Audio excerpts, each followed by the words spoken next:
in yesterday's protests across the country. As a parent, I feel the deep pain of their loss. No parent should have to bury their child, especially in such circumstances. I cry for our children. I am unable to bear the pain. My children, Kevin and Keith, are of the same Generation Z.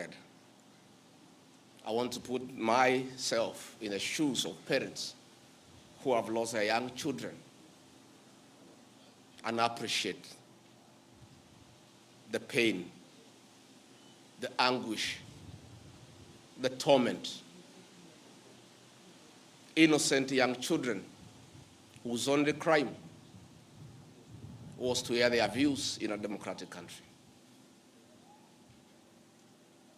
My heartfelt condolences, that of my wife, Pastor Dorcas, my son, Kevin and Keith, to the grieving families.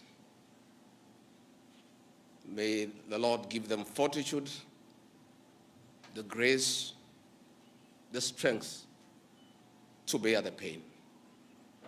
We wish quick recovery to those who are injured and those who are admitted in hospital. The loss and destruction of public and private property during the demonstrations is deeply unfortunate. I empathize with the members of Parliament for the traumatic experience in and out of Parliament. I want to urge our young people that they don't have to destroy property to be heard. I want them to know that members of Parliament are free to exercise their voting right.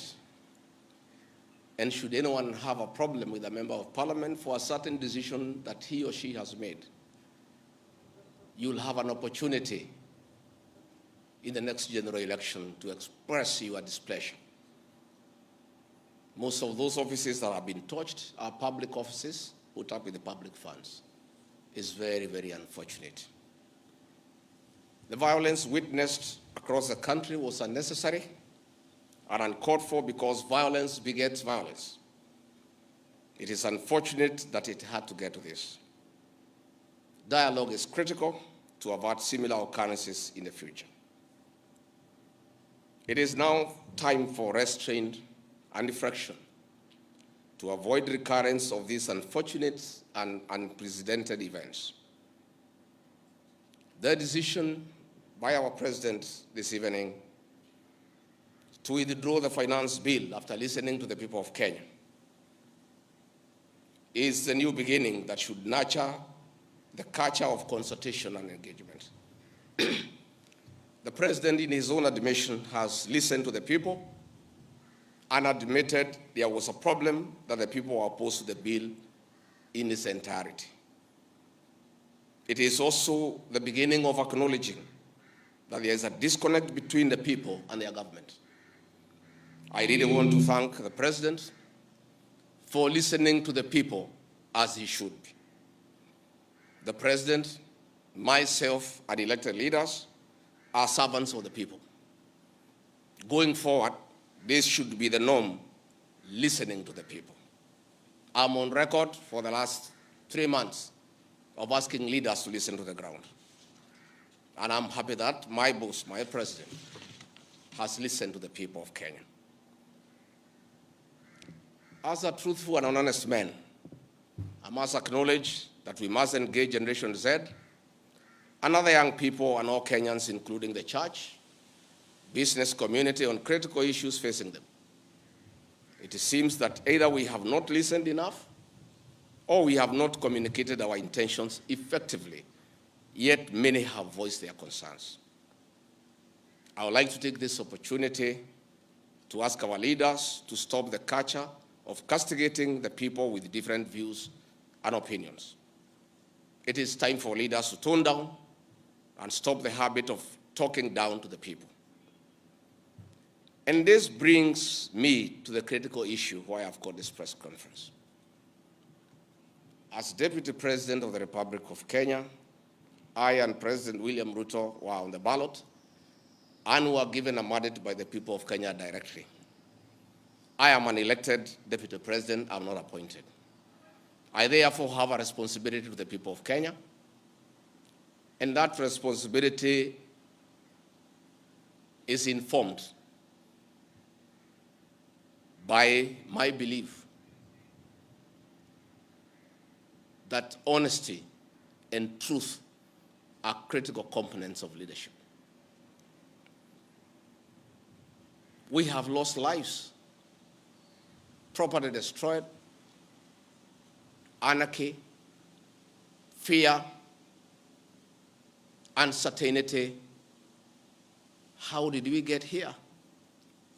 How did we get here?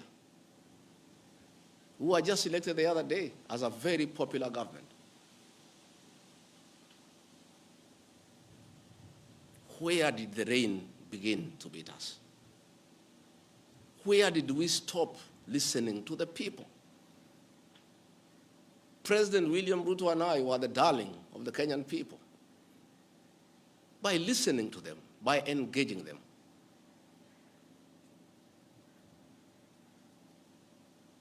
And as a government, we have established institutions to ensure we not only listen to Kenyans, but also genuinely understand their concerns.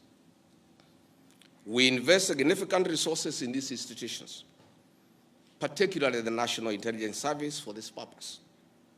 It is clear there has been a failure in the intelligence and advice we are receiving, particularly concerning crucial government policies. The President of the Republic of Kenya today has admitted that it has come to his attention that the people of Kenya did not want anything to do with the Finance Bill 2024.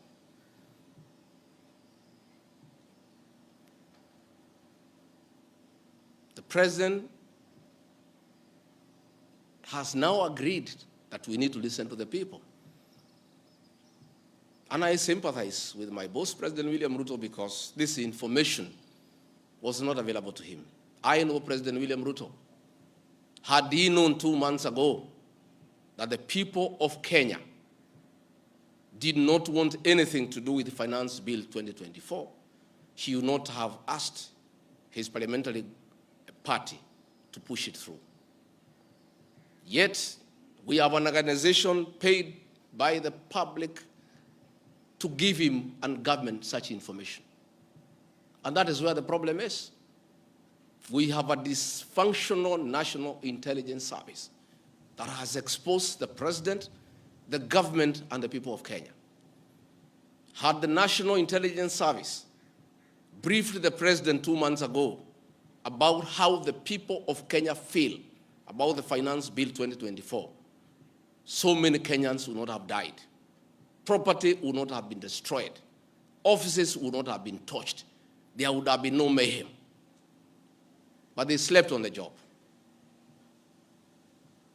It had to take people to die, property to be destroyed, protests across the country for the president to know the truth of what the people of Kenya feel. Yet, there is an organization paid for by the public to brief the president and the government about the feeling of the Kenyan people. Officers of the National Intelligence Service, officers of the National Police Service have told me in confidence they did not get advance intelligence briefs about the magnitude of the protest in Eldoret, in Kericho, in Nairobi, in Githurai, in Embu, in Nyeri. Since independence, there has been protests around Parliament. Never have protesters invaded and gotten inside Parliament. Senior officers have told me in confidence they did not have an advance intelligence brief about the intensity of the protest so that they prepare in advance. The National Intelligence Service slept on the job. And the problem is simple. The Director General of the National Intelligence Service, Nuruddin Haji, was a junior officer in the National Intelligence Service before he was appointed as DPP. When he was appointed to the office of the Director General, because of inferiority complex, he chased away all the people who were senior to him when he was in the service, therefore crippling the capacity of that service and making it dysfunctional. 3 directors were chased away and reassigned to desk jobs in ministries across government. 13 assistant directors, men and women with proven track record of intelligence collection and analysis, were removed from the National Intelligence Service, leaving a shell under a clueless Director General who has no capacity to run the organization. And that is why the security sector was caught off guard by the intensity, the anger of the Kenyan people, the agitation of the Kenyan people, the resilience of the Kenyan people. Had Nuruddin Haji done his job, we will not be where we are today. He has no capacity. He is out of the country most of the time on business trips. The country is on his own. My boss, President William Ruto, is exposed that he has to back down and admit that he has hurt the people of Kenya. Yet this matter has been in public domain for the last 2 months. I want to say that Nuruddin Haji must take responsibility for the deaths that occurred. He must take responsibility for the mayhem. He must take responsibility for failing President William Ruto. He must take responsibility for failing the government of the Republic of Kenya. He must take responsibility for failing the Kenyan nation by not doing his job and advising correctly. And he must do the honorable thing, not just take responsibility, but resign from that office and allow the president to pick a competent Director General. I want to request President William Ruto to consider, as a matter of urgency, to recall the 3 directors who are removed from the service and the 13 assistant directors to come and help reconstruct the service and get sanity back to the National Intelligence Service to serve the president, the government, and the people of Kenya. President William Ruto deserves better. He deserves a Director General who knows what he's doing.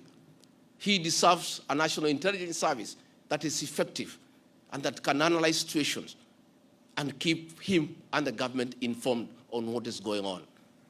It is embarrassing to me as Deputy President that it has taken protests, deaths, mayhem, destruction for the president to know the truth, yet there is an organization charged with that responsibility. I have publicly stated that under this administration, Kenyans are free to criticize the government without fear of reprisal and state agencies. This was a promise made by both the president and I when we were sworn in. I want to call upon overzealous heads of security agencies not to be tempted to use the criminal justice system to manage politics. Let us manage politics the conventional way, through reaching out, consensus, and concurrence. I am informed that members of parliament who voted no have already been targeted by the National Intelligence Service for harassment for their political stand. This is a promise the president and I gave to the people of Kenya, that never again shall we use the criminal justice system to manage politics. I want to say that the president and I gave a categorical promise to the people of Kenya that the issue of abductions and extrajudicial killings will never happen again. Sadly, this is back. It is unbelievable that the son of the Honorable Attorney General of Kenya, Justin Bidan Muturi, was abducted at night in a commando style by officers of the National Intelligence Service and held incommunicado for 18 hours. Yet, that is the Honorable Attorney General of the Republic of Kenya. what will happen to other Kenyans? I want to ask our law enforcement agencies to dignify the president and I before the people of Kenya and not backtrack on the promises we made to the people of Kenya, that we shall never again use the criminal justice system to manage politics. Yesterday, Nurdin Haji was trying to put up a team together to craft lies and propaganda and attribute the chaos that were in the country to leaders, I included, former President Uhuru Kenyatta and others. Yet it is very clear, and the president has admitted, that these protests were caused by the anger of the people of Kenya and their refusal of Finance Bill 2024. I want to call on the National Intelligence Service not to take us back to the dark old days of the Nyayo era, where you create propaganda and schemes to undermine leaders and those you don't agree with. I want to say in conclusion, this is a time for reflection and action. And we need to take immediate steps, as the president has guided, and I'm very happy, to engage the Generation Z. And I want to call that generation to tell us whom to engage, because they are leaderless, they are tribeless, they have no organizational structure, but we would like to engage the right people. There could be a temptation among some young people around us in government to pick some friends of theirs and attempt to bring them for discussion. So I want to challenge our young people and salute them for their courage and conviction and the love for their motherland to come up with a structure on how they can engage government in accordance with what President William Ruto has guided this afternoon. In view of the very wise decision by the president,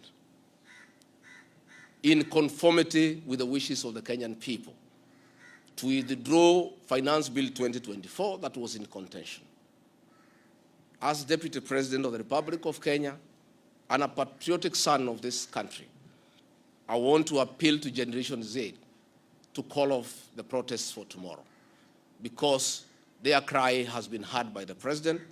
The president has accepted that there was an issue, there was a disconnect, and the president has done the right thing.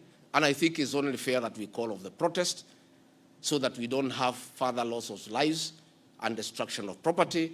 It's an appeal that I've made as a father, as a parent, to our young children. We love you, we respect you. Please, I beseech you as your father, now that the president has given in and accepted to go with the wishes of the Kenyan people, please, my sons and daughters, I plead with you to save lives, to save bloodshed, to save loss of property and lives. My sons, my daughters, please make an announcement this evening and call off the protest. And then we can begin the process of truthful engagement with the Kenyan people. We can begin an honest conversation on how to work on our country. Finally, I want to ask the president and our government to consider a plan on how to help those families that lost their livelihoods as a result of lack of proper advice by the National Intelligence Service. All these things happened because of government failure. It should never happen. Let us see how to compensate to those families, those who are dead. We help those who are in hospital with bills, and we help to bury them. Again, I want to ask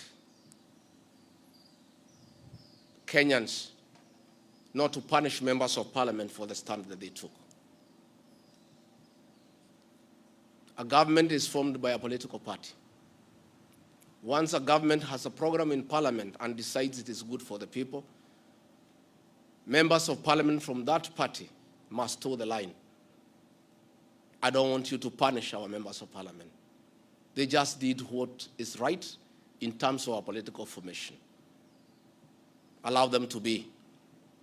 Allow them to support their government, because that's why they were elected as members of the government party. Let us not harass them. Let us not abuse them. Let us not attack their properties. They were just doing what the government wanted. And now that the government has decided to do the right thing, I think we should close that chapter. And if you have a problem with your member of parliament over this matter or any other matter, you will have an opportunity at the right time to punish that member of parliament or affirm he or her by re-electing him or her. And if we do that, it will be good for this country. Finally, I also want to ask the president to consider the issues of the demolitions of houses along Nairobi River. Houses that had approved building plans, built on land with title deed, were demolished, and only a compensation of 10,000 was given, which is unacceptable and unfair. Let us consider any landowner who had a genuine title, who had constructed a house that had been approved by the city authorities for compensation, because it's good to be fair. I really want to thank you and ask the people of Kenya to keep peace and to love one another. Now that this matter of Finance Bill 2024 has been settled, let us all go back to work. Let us be peaceful. Let us not be violent. Let us not talk at each other. Let's try to love one another. We have a beautiful country. We have no other country to run to. Let us not burn our country because of disagreements on issues. And I know as long as we keep on talking to each other, this country is going to places. As Deputy President and Principal Assistant to President William Ruto, again, I want to affirm to the people of Kenya that I will continue helping the President to discharge his duties in the management of the affairs of this country. I'll continue giving him proper and sound advice based on honesty and truth, because I'm the only Kenyan who took the Bible in Kasarani and swore before God and before man to advise President William Ruto. Many people have been very unhappy with me for saying things that are truthful, to a point of trying to isolate me because they didn't want me to say the truth. But I'll keep on saying the truth. I'll keep on being truthful and honest, because that is what the people of Kenya expect me to do.